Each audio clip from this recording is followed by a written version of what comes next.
Yo, what's up? This is Big Kid, and this is technically a response video to Philip DeFranco and his question as far as has anyone's opinions changed in light of um, Zimmerman, of Mark Zimmerman's, I guess I believe his name is Mark Zimmerman, of his account as far as what happened.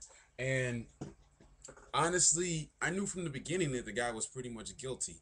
I mean, the 911 calls themselves are it's pretty it's I mean it's a sad story at all in general. It's just a really fucking sad story because you got this dead teenager, um, who basically winds up dead because he took he took a trip down to the corner store and walked through the wrong neighborhood, which happened to be his own neighborhood.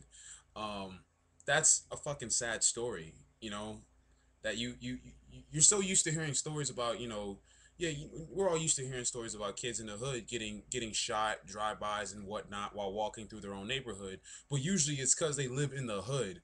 But this is a gated community that we're talking about here, and to say that, like, fuck, now we have kids that have to worry about being killed because they look suspicious.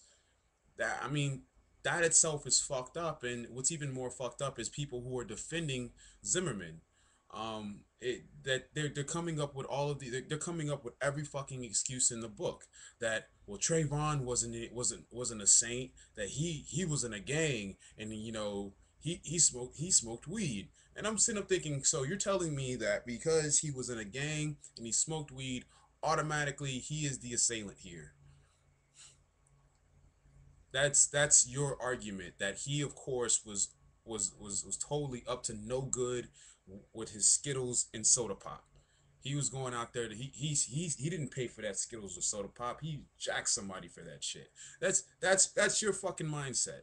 And it's really sad because I literally have people try to debate me on this, and I destroy them every fucking time, every time, because clearly you can hear, I mean, the 911 calls themselves, I mean, to say that this wasn't racially charged, that this wasn't that this technically wasn't that this to say that this wasn't a hate crime is fucking ridiculous. And I've actually had someone tell me in an argument that because Zimmerman is Hispanic and isn't white, that this isn't a hate crime, which to me is the most fucking is one of the most dumbass, ignorant, fucking retarded statements I've ever heard some come out of someone's mouth. That because someone is a minority, that they cannot do a hate crime against a different minority. That to me is a hate crime is it's simple. You commit a crime against you commit violence against the person based on the color of their skin. Technically, in my opinion, if you were to go and say, I hate that black person because they're black and you're black, technically you can, in my opinion, you should go to jail for a fucking hate crime. I mean, it would be an odd thing. I mean, it would be an odd thing to see. It would be an odd thing to hear about, that someone, went to jail for a hate crime of killing someone of the same race.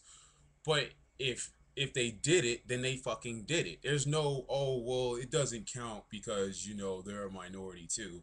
That's fucking bullshit.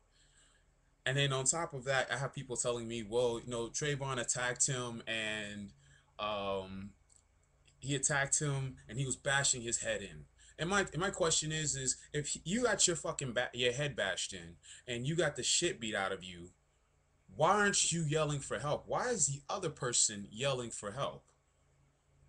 And on top of that, if you got your head bashed in and the police showed up and you needed medical attention and you had a broken nose and all of this, why the fuck didn't you get medical attention on the spot?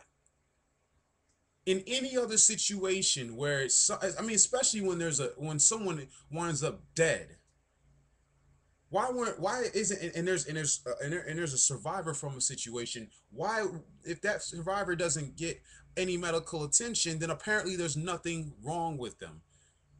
And I'm sorry, if you have a broken nose, I'm pretty sure that the medical that the medical team on site would have noticed, oh wait, this guy has a fucking broken nose, maybe we should treat him.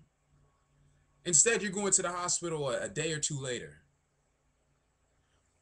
And honestly, I smell bullshit. I smell complete and utter bullshit. And it's really sad. Honestly, to me, it's really really fucking sad. And that's the world we live in right now. You gotta worry if you're a minority and you don't dress like an upstanding citizen, you and you're not a straight A student. You're not, you know,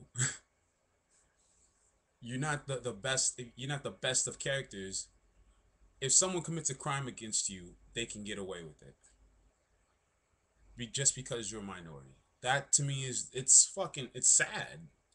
That's sad, and the fact that we have people in society who think that that is literally how things should work. They don't particularly say it out loud. I mean, some of them do. Some of them are just ballsy, ignorant. But for the most part, people don't. They won't say it, or they'll say it in in closer circles. But it's it's sad. That's the world we live in. And honestly, I mean, you could put the meme on here if you want to. I in this type of situations, I feel like I don't want to live on this planet anymore because um, I know America's not the only place that has to deal with this type of bullshit, but it's it's just a fucking shame. And honestly, any person who really believes that Trayvon Martin was truly in the wrong here, I would say this: put yourself in his position, and let's say that Trayvon Martin did hit Zimmerman. Let's say he did attack him. More than likely, he didn't attack him because it was like, oh, he's disrespecting me. It was probably, oh shit, this guy has a fucking gun on me. There's a strange fucking person I don't know who's like been following me and just got out of their car, and they're coming at me aggressively.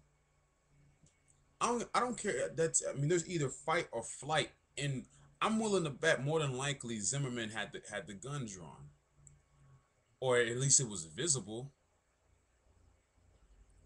And last I checked, you can't outrun a fucking bullet. So it's fight or flight. You can't run. And what you gonna do? You're put in that situation. Or you gonna get on the ground and you're gonna beg for your life. I mean, what's the situation? You have no idea who this person is. They just randomly walk up on you. No, technically they roll up on you because they're in a vehicle and they get out the car and approach you even more. I mean, more than likely he's thinking, who the fuck am I about to get robbed in a fucking in a suburban neighborhood, or is somebody about to fucking kill me? And literally that's how, I mean, what would you think if you saw something like that happening? What if you were walking down the street and you walking down the street and somebody was following you in a car, creeping along, following you in a car, and and they park the car and continue to follow you, and they're armed. What the fuck is going on through your head? And as they get closer, what do you do? I mean, you tell me. And mind you, even this is speculation as to far as because not everything has come out clear cut and clean. The only thing that I honestly know, I've heard, because I've heard the 911 calls that you can sit up and put as fact, is that Trayvon Martin Trayvon Martin was murdered, and he was followed and pursued by an armed assailant that declared himself as the neighborhood watch captain. You know, and we have people making excuses for his actions. That's I don't know, that's America in 2012 in a nutshell. But that's just my opinion on things. My name's Big Kid. I'm out.